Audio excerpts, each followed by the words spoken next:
How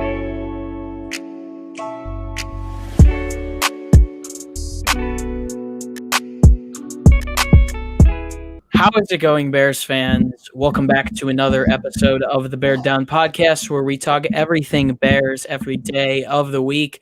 Today, we are back with our mock draft 2.0, trying to pump out two of these each and every week. You guys absolutely crushed it with the support on YouTube, Spotify, and Apple Podcasts.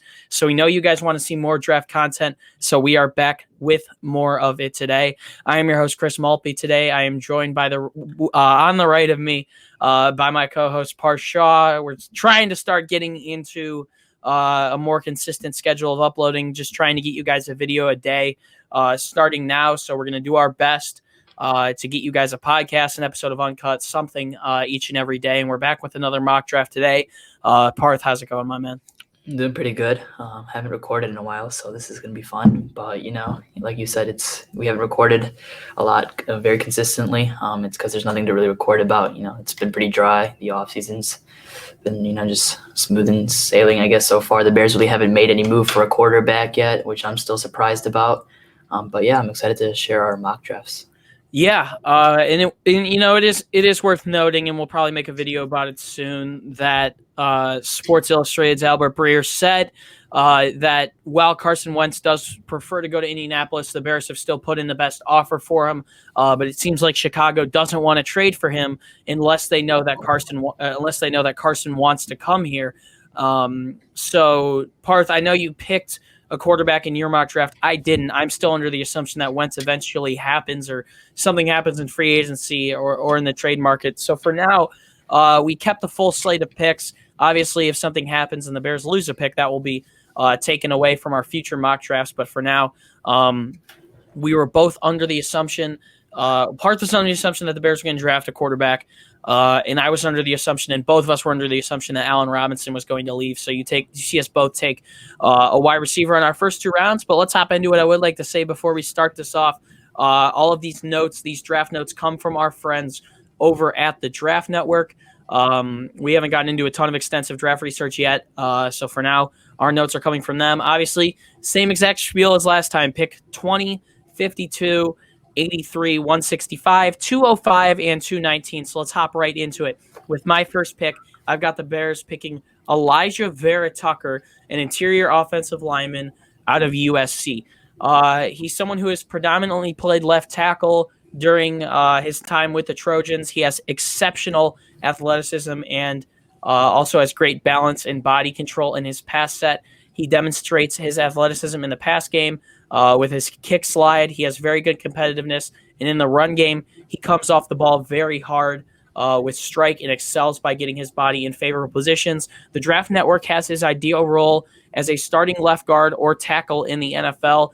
He's someone who can be very versatile, and I think that would help the Bears because you can slide him all across the line regardless of what they need. Obviously, the Bears will probably be in the market for some tackles, but having some more depth at guard wouldn't hurt as well. And, I feel like a lot of great offensive lines in the NFL have an offensive lineman who can be versatile, who can move around and play at different positions. So that's why I took Vera-Tucker here. Not sure if he'll actually slide to the 20th overall pick, but he would be a nice pick if he was available there. So, Parth, I'm going to let you take it away and discuss your first pick in this mock draft. Yeah, so basically I came into this draft thinking that the Bears are going to be without Allen Robinson. That would probably – I feel like it's going to become the case at this point. I feel like he's going to get tagged and traded. But again, we don't know yet. But I have us taking Rashod Bateman, wide receiver out of Minnesota. He projects as a wide receiver who's supposed to start right in the NFL. They think he's a guy who can be featured in an offense as a true number one right out of the NFL. He can be well in the slot. He's an ideal route runner. He runs his patterns really well. He's got great ball skills. He's got everything an offense needs at the wide receiver one position.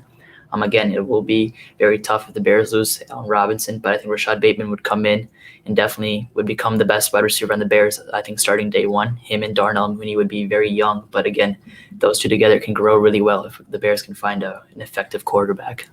Yeah, and obviously there were less games in the Big Ten throughout 2020. 36 receptions, 472 yards, and 2 touchdowns with a long catch of 39. But 2019, his sophomore season was really solid. 60 receptions, over 1,200 yards, 20.3 yards per catch, and 11 touchdowns. So, regardless of who the Bears' quarterback is, if Allen Robinson goes, you would assume that they take a wide receiver early, which would definitely make sense here.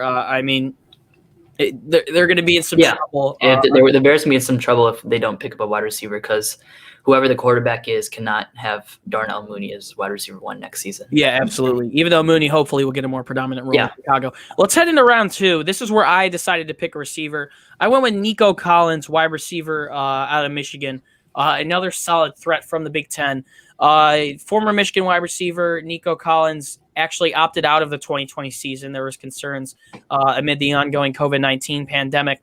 But, on the field, he's someone who's a big play threat down the field that pairs very good with vertical speed and excellent ball skills. That's exactly what we see out of Allen Robinson. He's someone who can go down the field, make big plays, has very sticky hands, can catch something no matter where they put the ball. So you know what? I think we need a big play wide receiver.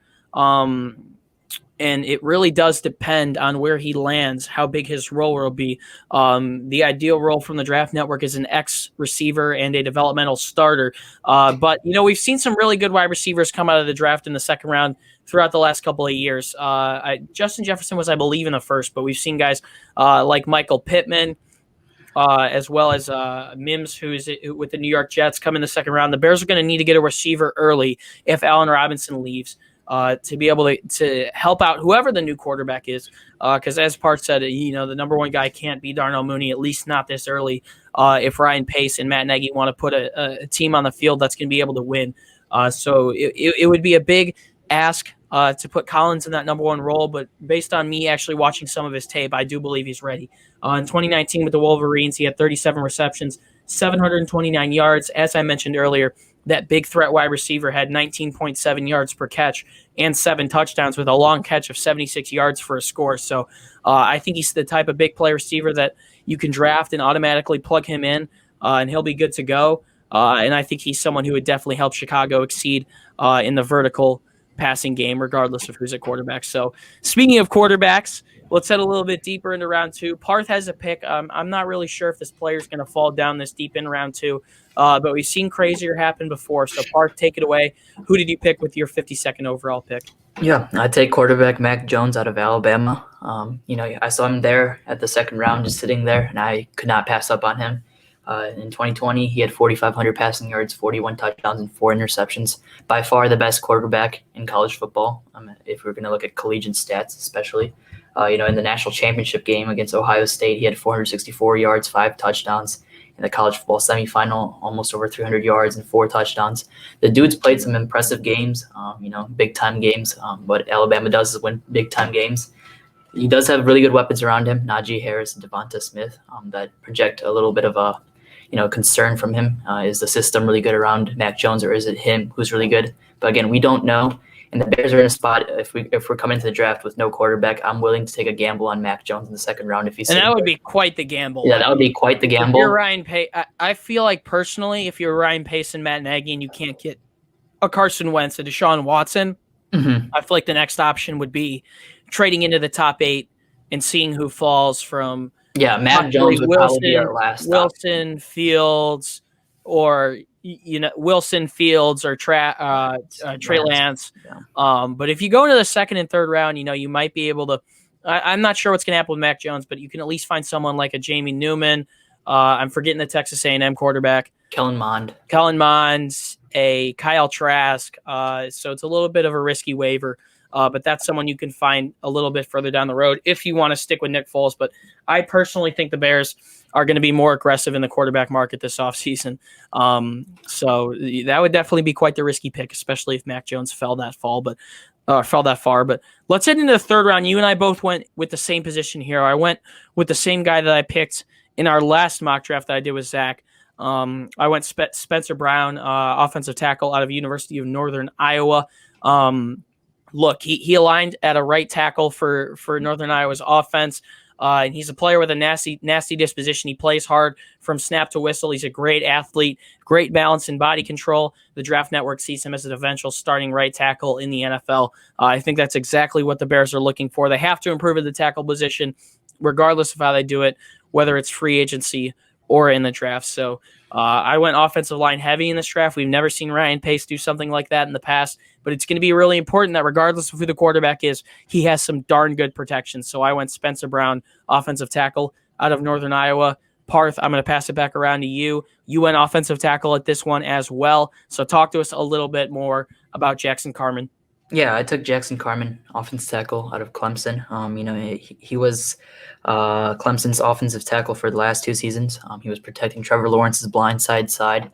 So, that was a pretty big role, considering that Trevor Lawrence, was the best draft prospect in all of football for a very long time. But he filled the role very well. He's got strong feet for his size, especially at his size. He's really good at the run blocking skills. He's got really good power. He likes to trench upfield. So I think this would be a really good pick for the Bears, especially because the offensive has struggled at times. We saw improvement, as the season went on, but would not mind, adding just a tackle if we got rid of, Charles Leno Jr. or just to add some depth, and hopefully this guy can come in and find his role in the offensive line as well. Yeah, and now we head into round 5, where obviously is somewhere where Ryan Pace has been great throughout time, but also they're more experimental picks. But he's hit on some players in the past, and our picks definitely get really interesting now as we head down our draft boards. I'm going to go first. I went Rashad Weaver, edge out of Pittsburgh. This is a really interesting one because Weaver missed the entire 2019 season with a knee injury, so he's someone who obviously hasn't really had much of a chance to show what he's done. But if you take a look at where he left off, he collected 34 tackles, 14 tackles for a loss, and 7.5 sacks in 9 games in 2020 when he played last year. He's a long and powerful defensive end that has the upside in the NFL as a pass rusher and a major asset. We've seen the Bears with Jay Rodgers in the past be able to develop some great defensive ends, some great defensive linemen that are able to come in and really produce. Guys like Nick Williams, guys like Roy Robertson-Harris, Mario Edwards, Brent Urban. So the Draft Network sees his ideal role as a rotational defensive end. I think he could come in here and be someone that the Bears end up breeding with Travis Gibson. We don't know what the future holds for Mario Edwards and Roy Robertson-Harris. So I think going edge wouldn't be the worst of the things that the Bears could do. So I think bringing in another great guy that can be a piece that's rotational, that can sit behind a lot of the great pieces that the Bears have right now could suit them nicely. So I went Rashad Weaver, edge out of Pittsburgh. Parth, you probably picked the guy with the greatest name maybe in draft history right here with your next pick with 165. But talk to us a little bit about Deablo out of Virginia Tech. Yeah, this is more of a developmental pick, but I took Deablo, safety out of Virginia Tech.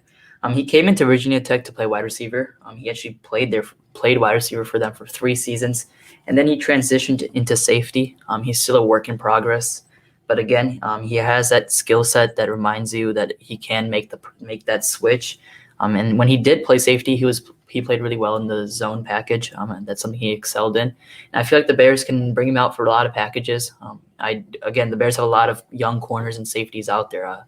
We saw that last season. Guys like Duke Shelley, Kendall Vildor had to come in and step in and play a lot of the times. Deion Bush was hurt for a lot of the season, but if he was there, he would have came in and played I think free safety and strong safety for a couple games as well. So I think this pick here makes a lot of sense, especially because if anything happened to Tashawn Gibson, Kendall Vildor or something, this guy would come in and step in, and I feel like could be a good piece. Again, I could probably see him, just being a developmental piece for a couple of years and hopefully get something out of the pick. But again, that's something Ryan Pace and the team does. They like to pick out some developmental guys in the later rounds and hopefully develop them into a pretty good player. That's about it. Yeah, absolutely. And he's probably someone who could be used in special teams packages as well. Obviously, that's what a lot of these late round picks come to. I'm just going to quickly breeze through my last 2 picks before handing it off to Parth to finish off this mock draft. Obviously, those first 3 rounds and even round 5 matter a lot more than round 7. But I'm going to go with someone who Zach picked in our last mock draft. This is Khalil Herbert, running back out of Virginia Tech. He had a breakout campaign with them in 2020 in 11 games. He logged 165 touches from scrimmage, tallying 1,362 yards and 9 touchdowns. He's a disciplined runner. He takes excellent angles, has good vision, and also is a smooth operator. I'd be fine with the Bears taking him because I think they need someone behind Tariq Cohen and David Montgomery. Obviously, the Cordero Patterson, I guess that experiment worked out decently well. But I would like the Bears to have another solidified running back 3 down that depth chart. So I think Khalil Herbert could come in and be someone who could fit in quite well. My last pick, another one from my last draft, Ihmir Smith-Marsette out of Iowa. I talk highly about him, maybe me being a Hawkeye fan. There's a little bit of bias there, but he's someone who, similar almost to the earlier pick I made out of the Big Ten with Nico Collins out of Michigan in the second round. He's someone who I think can make very big plays and brings ample speed and returning skills to the game. He's also someone who at Iowa was premiered as a vertical receiver throughout his time.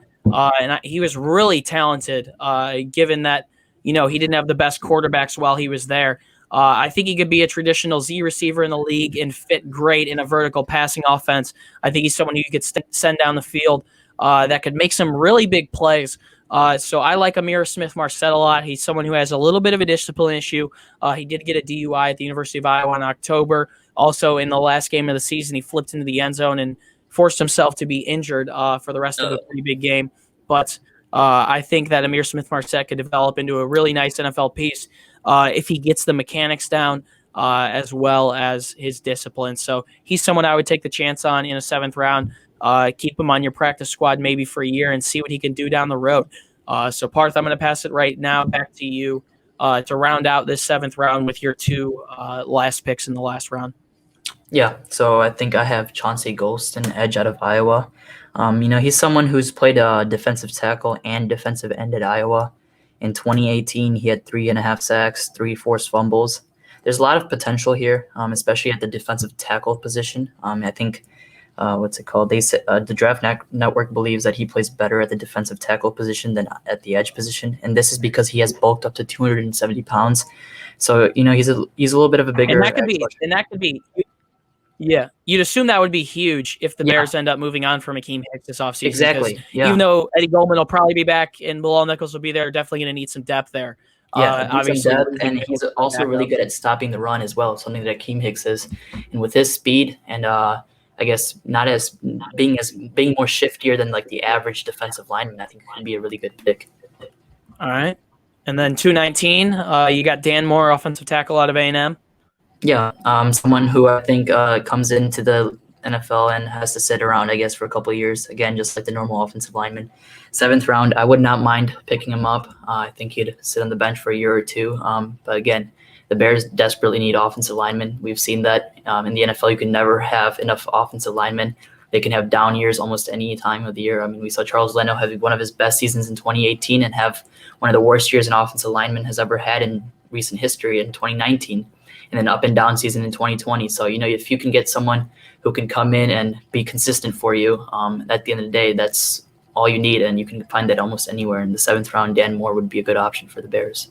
Absolutely. Adding depth to that offensive line is going to be important. I mean, considering last year against like the Titans when we saw a ton of new players starting because of COVID cases. So having depth, especially amongst the offensive line, like the Bears aren't only going to have to find starters amongst the offensive line, especially tackle this offseason. They're going to need to make some tough decisions with Charles Leno and Bobby Massey, and they're going to have to add depth for sure for whoever the quarterback is because Nick Foles and Mitchell Trubisky did not have too much help in 2020. But thank you guys so much for tuning into our mock draft 2.0. We're going to start doing 2 of these a week, so I'm sure you'll see one again this weekend. We definitely want to pump a lot of these out, get you guys as much draft content as possible. Let us know in the comments who you thought had a better mock draft, what you see the Bears doing in late April with their draft picks. If you would like to find more content from us, head over to our website, beardown.com. We're posting columns, articles, and blogs every day to get you guys ready for free agency, obviously the offseason, including the NFL draft, making some projections on what the Bears are going to do. So if you have any extra time, please be sure to head over to our website. If you like to find the podcast on social media, head over to Instagram and Twitter at Bear Down. It's a great way to interact with us. Tell us what you guys want to see and see some sneak peeks of some guests coming on and some other stuff that we're preparing. Our social media is definitely worth checking out. And finally, you can find the links to all of our social media pages down in the description, my Instagram and Twitter, as well as Parth's. You can see our thoughts on the entire National Football League, all of professional sports. And once again, it's another great way to interact with us. So please be sure to go check us out on social media. Parth, feels weird to be already back in off-season content, but this type of stuff is a lot of fun. Any last words before we close this one out? Yeah, it's always a lot of fun covering the off season, but it feels weird. I do miss football. The Sunday sucked without, not having. We've only got about 7 months to go. Yeah, I guess that's about it. At least baseball starts. I guess pitchers and catchers reported today, so that's fun. But I look forward to baseball season, and yeah. Yeah, we've got a Bulls team that's on the rise and playing decently well. We've got a Blackhawks team that's really surprising people out of Chicago right now, and baseball kicking back into gear. So we'll keep you guys covered on everything Bears offseason, and we've still got some sports to watch for sure. So at least there's still some stuff to keep us entertained when we want to watch some stuff. But guys, thank you once again so much for tuning in. It's been a pleasure to be your host. Once again, my name is Chris Malpe, and Bears fans, as always, do us a favor and stay safe and bear down. We'll see you guys back again, hopefully tomorrow with probably an episode of Uncut. And that's pretty much it for us, guys. We'll see you in the next one. Peace out.